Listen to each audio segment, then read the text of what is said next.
नमस्कार, लक्षवेधीमध्ये आपल्या सगळ्यांचं स्वागत। मी प्रसाद काथे।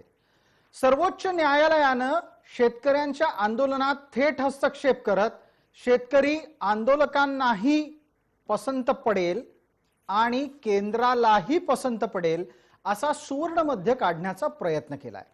मात्र तिथेच नेमकी नवी ठिणगी पडली आहे। शेतकरी आंदोलकांनी सर्वोच्च न्यायालयानं दिलेला सुवर्ण मध्याचा प्रस्ताव फेटाळून लावलाय। शेतकरी आंदोलनाच्या बाबत सर्वोच्च न्यायालय असं म्हणतंय की तज्ञांची समिती नेमली जाईल आणि आंदोलकांनी तज्ञांच्या समितीच्या समोर आपलं म्हणणं मांडावं। तात्काळ शेतकरी आंदोलकांनी हा विषय नाकारलेला आहे। एका बाजूला हे घडत असताना दुसऱ्या बाजूला केंद्र सरकारच्या 3 कृषी कायद्यांना अंतरिम स्थगिती देत विषय सध्या निवळण्याच्या दृष्टीने पावलं टाकायला हवीत असा संकेत सुद्धा सर्वोच्च न्यायालयाने दिला आहे। सर्वोच्च न्यायालयाच्या या आदेशांना ना शेतकरी नेत्यांनी पसंती दिली आहे ना केंद्राने, पण तुर्तास केंद्र सरकारच्या समोर दुसरा कुठलाही पर्याय नाही।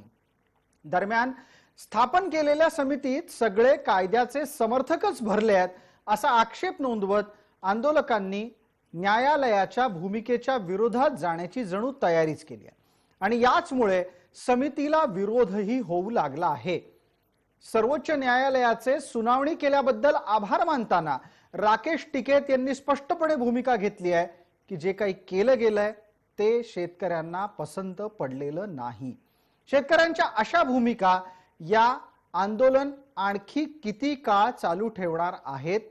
दुसऱ्या बाजूला समितीमध्ये स्वतःचे समर्थक भरून समितीचा निष्कर्ष आधीच ठरवायचा केंद्र सरकारचा प्रयत्न आहे का? जाणकारांना केंद्र सरकारचं समर्थक ठरवून आंदोलकांना आपला मुद्दा पोकळ आहे याची जाणीव झाली आहे का? या आणि अशा अनंत प्रश्नांसह आजची लक्षवेधीची चर्चा, समितीला विरोध का?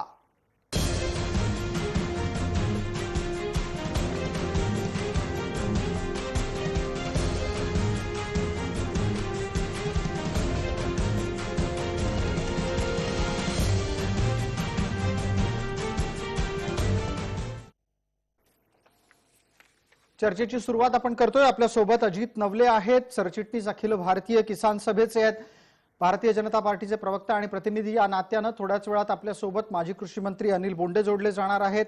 शेतकरी नेत्या सरोजताई काशीकर जोडल्या गेलेल्या आहेत। नाना आकरे आहेत आपल्या सोबत, विदर्भ अध्यक्ष आहेत अखिल भारतीय किसान संघाचे, आणि ॲडव्होकेट डॉक्टर चिन्मय भोसले आहेत।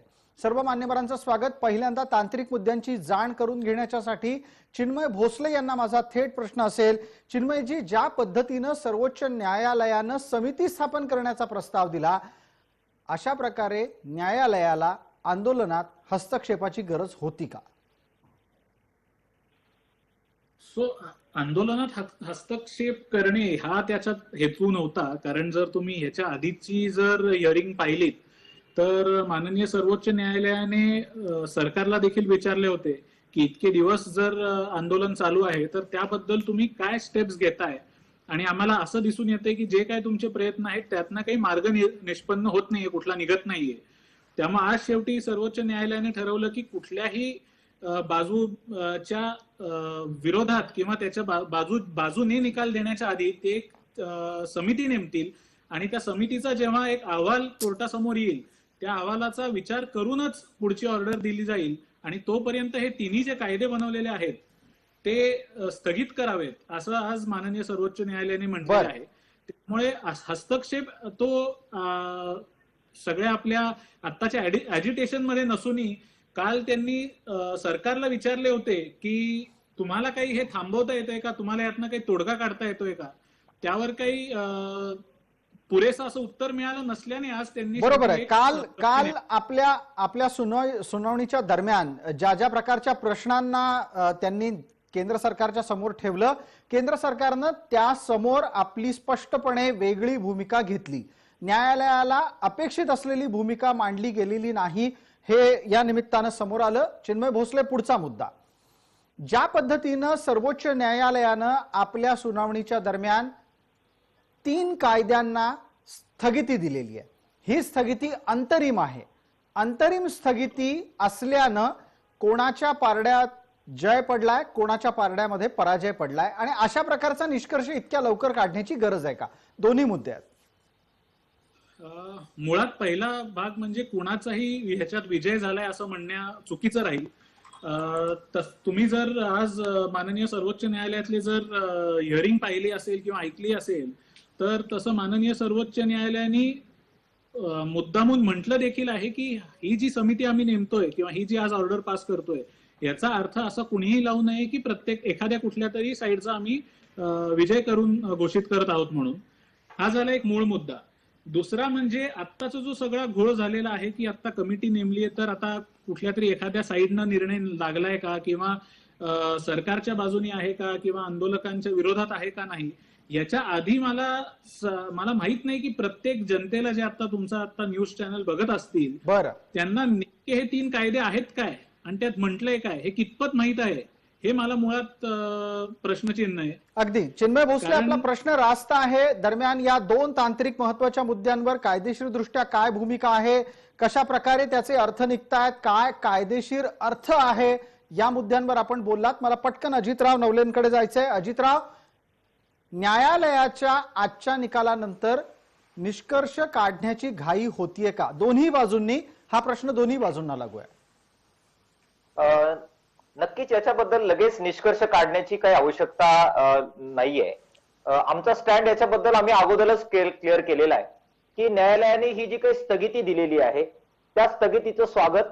एक प्रकारे त्या स्थगितीमुळे आम्ही ज्या ऑब्जेक्शन्स व्यक्त करत होतो त्याला बळकटीच मिळाली आहे. आंदोलनाचे एक पाऊल याच्यामुळे पुढेच गेलेलं आहे.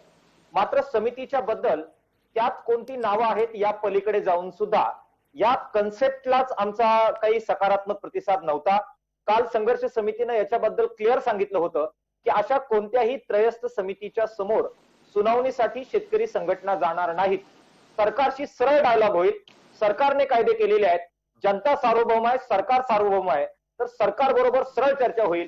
मध्यस्थी करून आणि त्या तथाकथित तज्ज्ञ आणि विचारवंत यांच्याकडे निर्णय सोपवणं हे काही शेतकरी संघटनांना मान्य नव्हतं. आजही ते मान्य नाही. सरकार बरोबर सरळ चर्चा करण्याची आमची तयारी आहे. सरकार बरोबर आपली चर्चा करण्याची तयारी आहे. मात्र आतापर्यंत जवळपास 9 फेऱ्या झाल्या. 9 फेऱ्यांमध्ये सरकार बरोबरची चर्चा यशस्वी ठरलेली नाही, हे सुद्धा आपल्याला स्वीकारावं लागेल आणि हे दोन्ही बाजूंना स्वीकारावं लागेल. यामध्ये कोणत्याही एका बाजूला दोषी धरण्याचा मुद्दा नाहीये. आता त्यातला पुढचा मुद्दा जो सरोजताई काशीकरांना मला विचारायचा आहे. सरोजताई, कायद्यांना मिळालेली अंतरिम स्थगिती ही सरकारला बसलेली चपराक आहे, या वाक्याचा तुम्ही प्रतिवाद करणार आहात का, हे स्वीकारणार आहात? आणि अशा प्रकारे अंतरिम स्थगिती आत्ताच्या टप्प्यावर गरजेची वाटली होती का? अंतरिम स्थगिती कायद्याला मिळाली ही सरकारला चपराक आहे हा विचार करणंही योग्य नाही. कारण आंदोलन एवढं चिघळत चाललं आणि देशातल्या कायदा आणि सुव्यवस्थेचा प्रश्न निर्माण होईल. अनेक शेतकरी तिथे मृत्युमुखी पडले. या सर्व गोष्टींचा जर आंदोलनाच्या नेतृत्वाला काही देणं घेणं नसेल तर अशा वेळी शेवटी माननीय सर्वोच्च न्यायालयाला हा निर्णय घ्यावा लागेल. आणि स्थगिती कायद्याला झाली याचा अर्थ कायदा रद्द होतो असं नाही.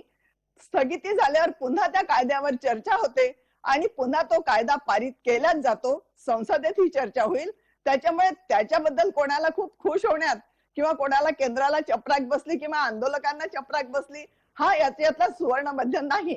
दुसरं मला म्हणायचं आहे की आंदोलकांनी कमिटी स्थापनेचा विरोध केला. बरोबर, कमिटी स्थापनेच्या विषयावर येऊया. थोड्या वेळापूर्वी अजितरावांनी तो मुद्दा काढला जरी असला तरी पण मूळ आत्ताची चर्चा या भागातली कायदे स्थगित करण्याच्या संदर्भातली आहे. आपण समिती स्थापना आणि समितीच्या संदर्भातली चर्चा पुढच्या टप्प्यात घेणार आहोत. नाना आकरे, ज्या पद्धतीने अंतरिम स्थगिती मिळाली ती पाहता देशातल्या काही राज्यांनी हे कायदे लागू केलेले आहेत, काही राज्यांनी ते लागू केलेले नाहीत.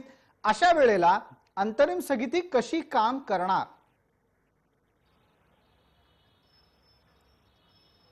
अंतरिम स्थगिती ही कोर्टाला आवश्यक वाटली.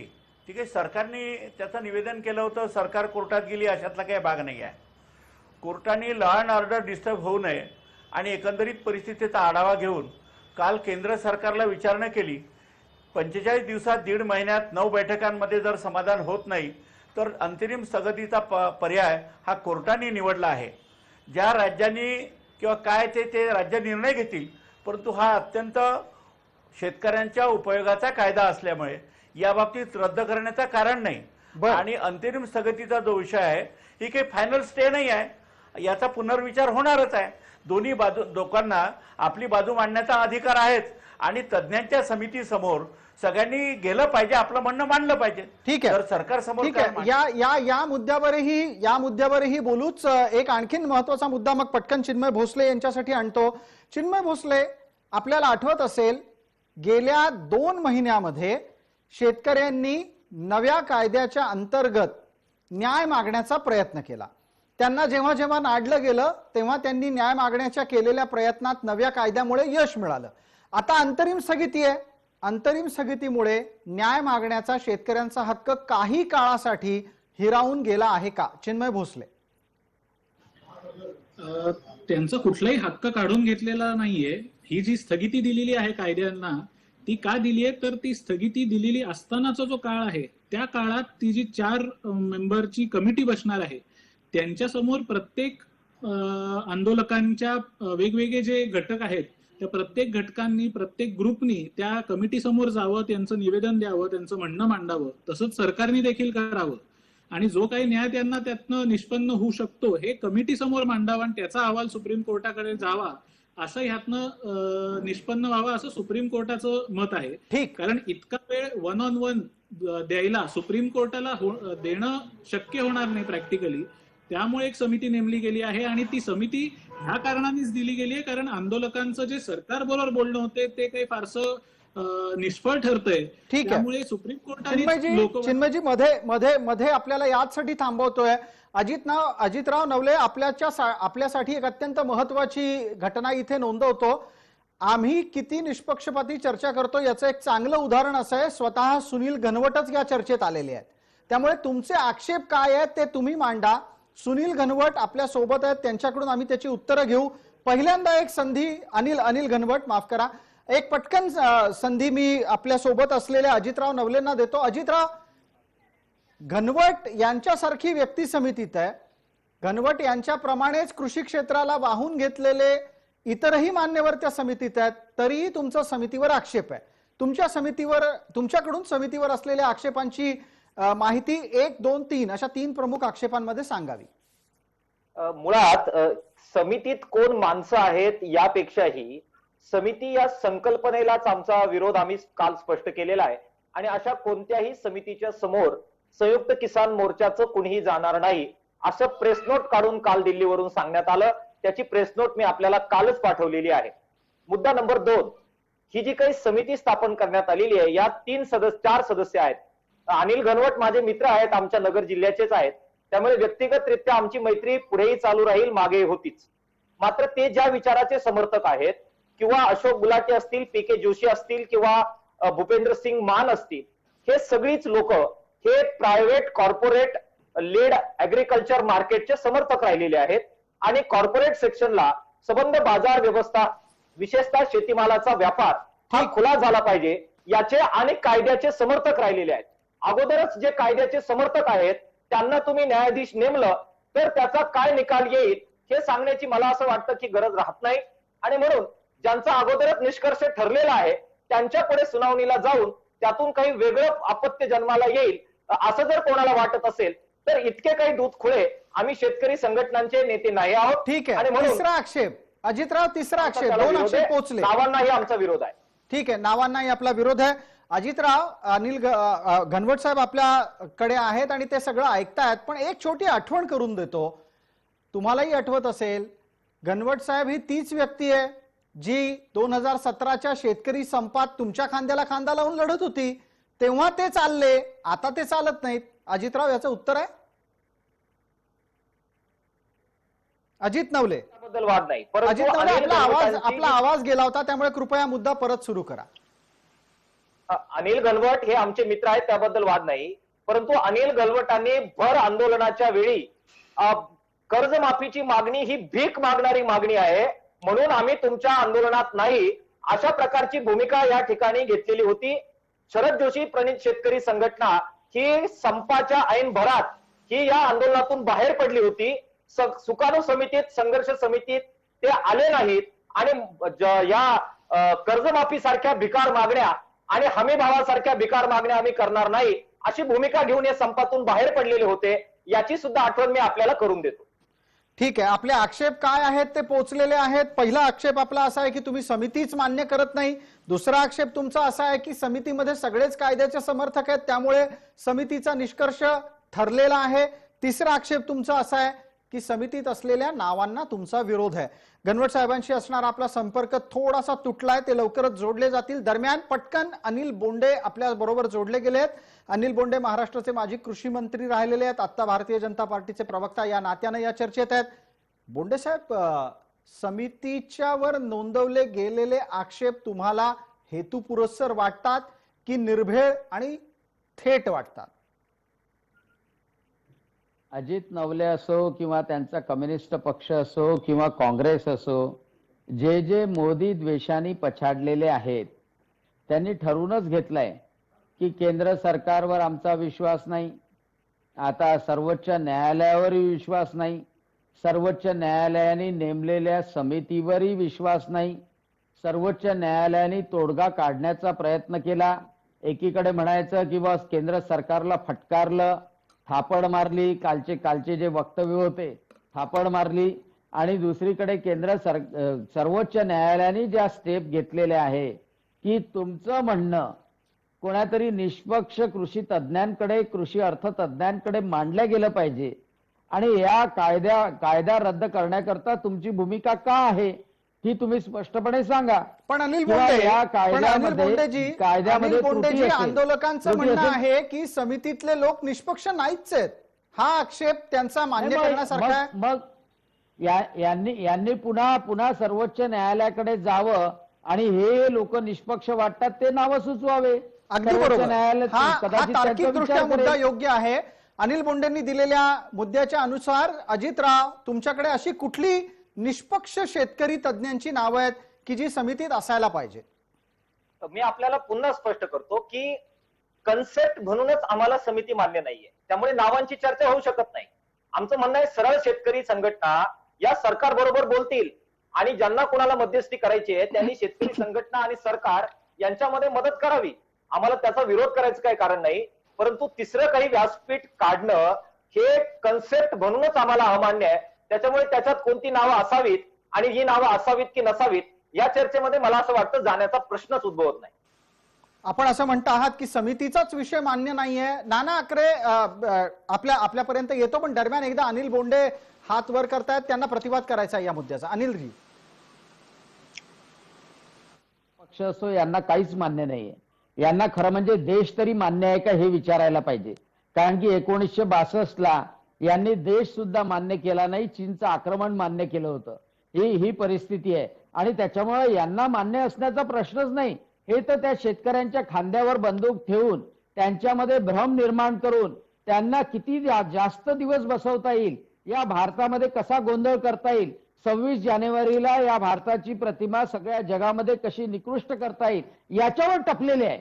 आता तर मी सरळ आरोप करतोय अजित नवलेंवर, सरळ आरोप करतोय की सर्वोच्च न्यायालयाच्या बसवलेल्या समितीवर नावं येण्याच्या अगोदरच यांनी कालच आक्षेप घेणं सुरू केली की हे वेळ काढू धोरण असेल का.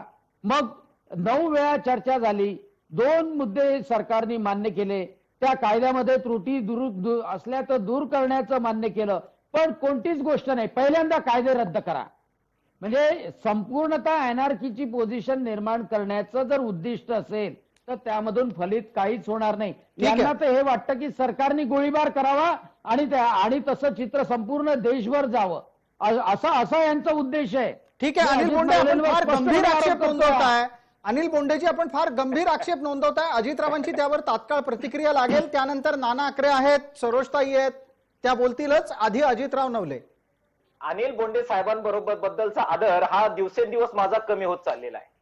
स्वातंत्र्य लढ्यामध्ये कम्युनिस्टांची आणि आमची काय भूमिका होती हे जगाला माहिती आहे आणि आरएसएस आणि भाजपची माझा आदर काय बिलकुल भूमिका ठेवू होती नका. जगाला माहिती आहे. तिरंगा स्वतःच्या कार्यालयावर फडकवण्याची सुद्धा तस्ती अनेक वर्ष ज्यांनी घेतली नाही त्यांनी आम्हाला देशप्रेम शिकवावं, यापेक्षा दुर्दैवी गोष्ट असू शकत नाही. या लाल देशाच्या चौकामध्ये सैनिकांच्या तिरंगा बद्दल तिरंगा प्रचंड फडकवण्यासाठी कमिटमेंट असणारे गेलेला आम्ही लोक माणूस आहोत. त्यांनी त्यामुळे स्वतः अनिल शहीद बोंडेंच्या केलंय. सर्टिफिकेटची अशा आम्हाला गरज श्यामाप्रसाद नाही. मुखर्जीचा पक्ष आहे हा. तुम्हाला नाही, काय माहिती अनिल बोंडे आता मध्ये बोलू नका. मला उत्तर देऊ द्या. त्यामुळे आमच्या देशभक्तीवर अनिल बोंडे, भाजप आणि आरएसएस चे प्रश्न उपस्थित करावे ही अत्यंत केविलवाणी बाब आहे. दुसरा मुद्दा धुळीस मिळवायची दुसरा आहे. मुद्दा अराजकतेचा आहे. ज्यांनी नथुराम गोडसेंचं स्वागत केलं त्यांनी महात्मा गांधीच्या समर्थकांच्या बद्दल अराजकतेच्या पद्धतीची भाषा करणं हेच मला वाटतं अजितराव एक दुर्दैवी मिनिट प्रकार आहे. अजितराव, इतक्या जुन्या इतिहासात नका जाऊ, तात्काळच्या मुद्द्यावर या. पहिला मुद्दा, समितीच मान्य नसणं हा विषय तार्किक आहे का, यावरही चर्चा करणं गरजेचं आहे. मी आपल्याला कालही सांगितलं, आजही सांगतो की सरकार आणि संघटना यांच्यामध्ये सरळ चर्चा हाच राजमार्ग आहे. अशा प्रकारे समिती स्थापन करणं आणि त्या समितीला तुम्ही म्हणाले निष्पक्ष अशी समिती असेल. आता नावांबद्दल बोलूया का आपण? यांचे सगळ्यांचे पुरावे आहेत, लेखी पुरावे आहेत यांनी कायद्याचं समर्थन केल्याचे. यांनी अशोक गुलाटी, पी.के. जोशी, अनिल घनवट आणि भूपेंद्र सिंग मान यांचे लेखी पुरावे आतापर्यंत अजित नवलेजी, चिन्मय भोसले यांनी मगाशी एक मुद्दा मांडला. ऍडव्होकेट चिन्मय भोसले असं म्हणाले, सरकार आणि आंदोलकांमध्ये चर्चेच्या अनेक फेऱ्या झाल्या, त्या निष्फळ ठरल्या. दुसऱ्या बाजूला सर्वोच्च न्यायालयाला या प्रकरणामध्ये इतकं सातत्यानं लक्ष घालणं शक्य नाहीये, म्हणून समितीचा सुवर्ण मध्य काढला गेलेला आहे. तुमचं म्हणणं आहे की नाही, आम्हाला सरकारशीच चर्चा करायची आहे. तुमच्या लेखी सरकारने आणखी किती फेऱ्यांमध्ये प्रकरण निकाली काढायला हवं आहे? अगदी एकाच फेरीत प्रकरण निकाली काढावं. हे कायदे कॉर्पोरेट धार्जिने आहेत, शेतकऱ्यांना गाडणारे आहेत. कॉर्पोरेट सेक्शनला शेतीमालाचा संबंध बाजार हा यांना कायमस्वरूपी देऊन टाकायचा आहे आणि म्हणून हे कायदे मागे घ्यावेत आणि त्याचबरोबर आधार भावाचं संरक्षण देणारा कायदा करतो म्हणून सांगावं. बस, प्रश्न खलास. ठीक आहे. सरोजताई या मुद्द्याचा प्रतिवाद करतायत. सरोजताई प्रतिवाद करतायत, त्यांचं ऐकणार आहोत. कायदे रद्द करा. कायदे, मी कालच सांगितलं की कायदे रस्त्यावर बनत नाही आणि कायदे रस्त्यावर रद्द होत नाही. तुमच्या कितीही फेऱ्या झाल्या तरी कुठलंही सरकार, जे संसद आहे, सर्वोच्च आहे, तो कायदा रस्त्यावर तुमचं कॅन्सल करू शकत नाही, रद्द करू शकत नाही. त्याच्यासाठी तुम्हाला पुन्हा संसदेपुढे जाणं आहे, कायद्यात चर्चा घडवून आणणं आहे आणि चर्चेअंतीच तो कायदा योग्य आहे की नाही हे तुमचे जे विरोधी पक्षात जे बसणार आहेत त्यांना तिथे स्पष्ट करावं लागणार आहे. आणि कमिटी मान्य नाही याच्यासारखी तर दुर्दैवी घटना दुसरी असू शकत नाही. आजपर्यंतच्या अनेक आंदोलनात आम्ही हेच बघितलेलं आहे की प्रत्येक आंदोलनात जे नेतृत्व असते ते नेतृत्व काही मागण्या, ठळक मागण्या तयार करून सरकारच्या पुढे जात असतात. यांच्या ठळक मागण्या आधी होत्या हमी भाव पाहिजे, नंतर अजून काही पाहिजे आणि त्या सगळ्या मागण्या जशा मान्य होत गेल्या तसं यांनी अशी एक मागणी समोर ठेवली की ज्याच्यामुळे सरकार ती मागणी, त्याची इच्छा असली तरीही संसदेपुढे गेल्याशिवाय मान्य करू शकत नाही. अशा प्रकारची मागणी करणं म्हणजे खरोखर या देशात अराजकता पसरवण्याचाच उद्देश या सगळ्यांचा आहे. आणि माझं तर मत असं आहे की या आंदोलनात आता शेतकरी नाही, या आंदोलनाचे बोलविते धनी अगदी वेगळे आहेत. बोलविते धनी वेगळे आहेत. सरोजताई काशीकर, कोण आहे याचा बोलविता धनी?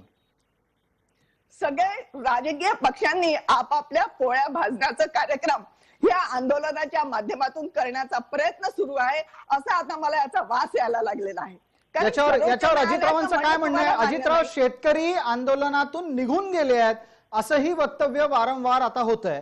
तुम्हाला पटतंय का ते वक्तव्य? आपले टीव्ही चॅनलचे कॅमेरे ऑन आहेत आणि तुम्हाला आमच्याकडून अजून जर काही व्हिज्युअल्स पाहिजे असतील तर आम्ही पुरवू. संख्या वाढते आहे साहेब. आणि मी आपल्याला सांगतो की काल किसान सभेची बैठक झाली. किमान 50,000 शेतकरी नाशिक वरून आम्ही धाडणार आहोत राज्यपाल भवनावर आणि तिथेही एक मोर्चा खोलणार आहोत. केवळ महाराष्ट्रात नाही, केरळमध्ये, आंध्र प्रदेशमध्ये, कर्नाटकमध्ये, आमच्या राजस्थानमध्ये सगळ्या राजभवनावर तुम्हाला शेतकरी 26 जानेवारीला उतरलेले दिसतील. संख्या वाढेल. पूर्ण तयारीने उतरू. शेतकऱ्यांच्या बाजूने हे जे काही ठीक आहे. या राजभवनावरच्या नव्या आंदोलनाच्या घोषणेच्या निमित्तानं नाना आखरेंना चर्चेत सहभागी करून घेऊ. नाना आखरे, तुम्हाला वाटतंय असं की आंदोलन आता ज्या टप्प्यावर पोहोचतंय तो टप्पा आत्ता अपेक्षित नाही? असं आहे की गेल्या काही मिनिटापासून अजित नवले साहेब जे काय बोलून राहिले आहेत, मला स्वतःला एक शंका निर्माण झाली आहे की खरंच शेतकऱ्यांचं दूरगामी हित लक्षात घेता ह्या चळवळी चालू आहेत की स्वतःच्या पार्टीचा बचाव करणे, पार्टीचं प्रतिनिधित्व दाखवणे, पार्टीचं अस्तित्व दाखवणे, विचारधारा दाखवणे हे आहे. म्हणजे मला ही शंका आहे, जर का इन मास शेतकऱ्यांचं भलं व्हावं असं वाटत असेल तर त्या समितीसमोर यांनी हजर व्हायला पाहिजे. वाटलं तर समितीमध्ये एखादा मनुष्य यांचा सदस्य असावा असाही आग्रह धरला पाहिजे. परंतु मला सर्वोच्च न्यायालयाशी बोलायचं नाही, त्यांनी नियुक्त केलेल्या समितीशी बोलायचं नाही, आणि 26 जानेवारीमध्ये राजभवनावरती मोर्चे सांगायचे. म्हणजे यांचं ध्येय धोरण काय आहे त्यांच्याच बोलण्यातून स्पष्ट झालं आहे. शेतकऱ्यांचे जे काय प्रश्न आहेत ते बाजूला राहिले. आता हा सगळा विषयाला वेगळी कलाटणी मिळाली आहे. खरं म्हणजे हे जर मी त्यांना कालपर्यंत मानत होतो अजित नवले साहेबांना की चळवळीचा कार्यकर्ता आहे आणि शेतकऱ्यांच्या भल्यासाठी लढणारे हे लोक आहेत, माझ्या मनात अजूनही भयानक प्रेम आहे. परंतु आजची त्यांची शब्दावली लक्षात घेता त्यांच्याबद्दल शंका निर्माण होते की नाना आखरे एक खरे मिनिट, कैवारी असलेले नानासाहेब एक मिनिट थांबा. अजितराव, काय होतंय लक्षात येत असेल आपल्या, तुम्हाला अनिल बोंडेंविषयी प्रेम कमी होतंय आणि तुमच्याविषयी नाना आखरेंच्या मनात प्रेम कमी होतंय. नक्की कोण चुकतंय? नाही, अनिल बोंडे विषयी माझं प्रेम कमी होणार नाही. ते ज्या पद्धतीने मांडत होते म्हणून मी केलेली ती प्रतिक्रिया आहे. अच्छा. आणि नाना आखरेंबद्दलही माझं प्रेम कमी नाही. हा व्यक्तिगत प्रेमाद्वेषाचा मुद्दा नाही. हा आपली कमिटमेंट आपल्या तत्वज्ञानाशी, आपल्या विचारसरणीशी आणि शेतकऱ्यांच्या विकासाकडे आम्ही कोणत्या दृष्टिकोनातून पाहतो त्याच्याशी प्रामाणिक राहण्याचा मुद्दा आहे. ही मग इथेच असा मुद्दा उपस्थित राहतो की शेतकऱ्यांच्या हितापेक्षा अराजकतेला जास्तीत जास्त हवा देण्याचा प्रयत्न का होतोय आंदोलनातून? हा प्रामाणिकपणा दिसत नाही. प्रसादजी आपण जे वारंवार आपण म्हणजे आमचे पॅनलिस्ट मित्र, ते तुम्ही एकदा आपण म्हणता ना, त्याच्यामुळे ते बऱ्याचदा असं वाटायला लागतं की ही चॅनलची भूमिका आहे का काय. तसं नाहीये, तुम्हाला ते पॅनलिस्टच्या बद्दल बोलायचं असतं. हो, तर आमच्या मित्रांना हे अराजक अराजक अराजक वारंवार ते म्हणतायत. अरे आमच्यासारखी शांत माणसं शोधून सापडणार नाही. तुम्ही आमची आंदोलनं काढून बघा. आम्ही तुम्हाला नम्रपणाने सांगतो प्रसादजी, माझे व्यक्तिगत विचारही तुम्हाला माहिती आहेत आणि आमच्या अनेक नेत्यांचे विचार तुम्हाला माहिती आहे. लोकशाही मार्गाने, शांततामय मार्गाने जी आंदोलनं यशस्वी होतात ती अराजकतेनं, विध्वंसानं होत नाही. याच्यावर श्रद्धा असणारे आम्ही माणसं आहोत आणि आमच्या कृतीतून वारंवार आंदोलनामधून आम्ही ते सिद्ध केलेलं आहे. आमचं दुधाचं आंदोलन तुम्ही आठवून बघा. आम्ही कुठे एखादा टँकर फोडल्याचं सांगा मला. आमचा लॉंग मार्च आठवून बघा. ठीक आहे, हिंसा केल्याचा सांगा बरं. अराजकतेचा मुद्दा अजितराव खोडून काढतात. अनिल बोंडे या अराजकतेच्या मुद्द्याच्या पलीकडे काय आहे? पोटदुखीचा विषय पण वारंवार चर्चेत येतो. केंद्रातल्या सरकारच्या विरोधातली ही आंदोलनं टिकली पाहिजेत, वाढली पाहिजेत, याच्यासाठी नक्की कोण कार्यरत आहे? कालच काँग्रेसच्या अध्यक्षा सोनियाजी गांधी यांनी म्हटलं की मोदीजींच्या विरोधात या शेतकरी आंदोलनाच्या बाजूनी सर्व पक्षांनी उभं राहिलं पाहिजे, एकी केली पाहिजे. लोकसभेमध्ये असो किंवा लोकसभेच्या बाहेर एकी केली पाहिजे आणि हे विधेयक हाणून पाडले पाहिजे. म्हणजे त्यांचा अजेंडा ठरलेला आहे की मोदीजींना विरोध करायचा आहे. आता हे राहिलं केंद्र सरकारच्या बाबतीत, मी मानू शकतो की राजकारण करायचं आहे. पण जेव्हा सर्वोच्च न्यायालय स्वतः तसदी घेते, तोडगा काढण्याचा प्रयत्न करते, केंद्र सरकारला सांगते की तुम्ही 8-8, 9-9 वेळा चर्चा केल्या, तुम्ही एवढा विलंब का होतोय, आणि मग ते उपाय सुचवतात आहे की आम्ही या विधेयकाच्या अंमलबजावणीला स्थगिती देतो, ठीक आहे, एक समिती नेमतो. समितीतले नावं येण्याच्या अगोदर हे नकारतात. थोड्या वेळापूर्वी आपण अनिल घनवट प्रत्यक्ष चर्चेत येणार असं म्हणालो होतो. काही तांत्रिक कारणामुळे त्यांनी आपली मुलाखत दिलेली आहे. त्यांना थेट चर्चेत आत्ताच्या घडीला सहभागी होता येत नाहीये. त्यांनी काय भूमिका मांडली आहे, त्यांचं समितीच्या सदस्य असण्याबाबत काय मत आहे आणि कोणत्या विचारानं ते या समितीत आलेत, या संदर्भात आमचा प्रतिनिधी ज्ञानेश्वर हिंगोलीकर यांनी केलेली ही चर्चा. नव्या कृषी कायद्यांच्या संदर्भानं आता सुप्रीम कोर्टात जे प्रकरण आहे त्यासोबतच दुसरा निर्णय, तो म्हणजे एक समिती गठीत करण्यात आलेली आहे. आपल्यासोबत अनिल घनवट आहेत. काय तुमची पहिली प्रतिक्रिया आहे? एक चांगलं पाऊल उचललंय सुप्रीम कोर्टाने. हे सुरू असलेलं आंदोलन शेतकऱ्यांना न्याय मिळाला पाहिजे आणि सरकारने जे कायदे तयार केले आहेत हे पुन्हा दुरुस्त करून चांगल्या नव्या रूपाने शेतकऱ्यांच्या हिताचे कायदे कसे तयार करता येतील याच्यासाठी एक हा मार्ग निवडलेला आहे. याचं आम्ही स्वागत करतो. नक्कीच स्वागताची भूमिका आहे, मात्र येत्या काळात काय नेमका तुमचा मोठो असेल, काय नेमकी भूमिका असेल, त्यातून काय निष्कर्ष काढून तुम्ही सगळ्या शेतकऱ्यांना तुमचं म्हणणं सांगणार आहात? याच्यामध्ये मी आता एक कमिटीचा मेंबर म्हणून माझं काही मत असू शकत नाही. याच्यामध्ये टर्म्स ऑफ रेफरन्स जे आम्हाला सुप्रीम कोर्ट देईल त्यानुसार आम्हाला जे काय त्यांची कार्यप्रणाली असेल त्याच्याप्रमाणे काम करून मी आता शेतकरी संघटनेचा कार्यकर्ता म्हणून नाही तर त्या कमिटीचा मेंबर म्हणून मला काम करावं. माझी मतं आता माझ्याजवळ, परंतु आंदोलक शेतकरी असतील किंवा दुसरे या शेती क्षेत्रातील संबंधित काही व्यापारी असतील, निर्यातदार असतील, आयातदार असतील, जे जे काही घटक या विषयाशी संबंधित आहे या सगळ्यांशी चर्चा करून एक ॲमिकेबल सोल्युशन, एक सर्वमान्य तोडगा आपण याच्यामध्ये काढून ते शिफारस आम्ही केंद्र सरकारला किंवा सुप्रीम कोर्टाला द्यावी लागेल आम्हाला, आणि ते काम आम्ही प्रामाणिकपणे करणार आहोत. मी कुठल्या विचाराचा आहे याच्याशी संबंध न ठेवता आज देशातल्या शेतकऱ्यांच्या हिताचं काय आहे, देशातील कृषी क्षेत्राच्या हिताचं काय होईल आणि देशाच्या हिताचं काय होईल या दृष्टीने विचार करून आम्हाला एक अहवाल तयार करून सादर करायचा आहे आणि सुप्रीम कोर्टाने दिलेल्या मार्गदर्शक तत्वानुसारच आम्हाला काम करावं लागेल आणि ते आम्ही प्रामाणिकपणे करू. नक्की हे काम तर होईल. जो विचार तुम्ही घेऊन आलेला आहात, अर्थात शेतकरी संघटनेचं काम करतात, सरळ दृष्टीचे विचार तुम्ही सगळे पाहता आणि हे सरकारचं येतं सगळं निर्णयाचं, नव्या निर्णयांचं, कृषी कायद्यांचं धोरण आपण पाहतो. एकूणात पुढची जी सगळी वाटचाल असेल ती कशा स्वरूपापर्यंत जाऊन पोहोचेल असं आपल्याला वाटतं? याच्यामध्ये आज प्रामुख्याने सुप्रीम कोर्टाला हस्तक्षेप करावा लागला की 50 दिवस सुरू असलेलं हे जे आंदोलन आहे याच्यामध्ये अनेक शेतकऱ्यांचं बलिदान गेलेलं आहे.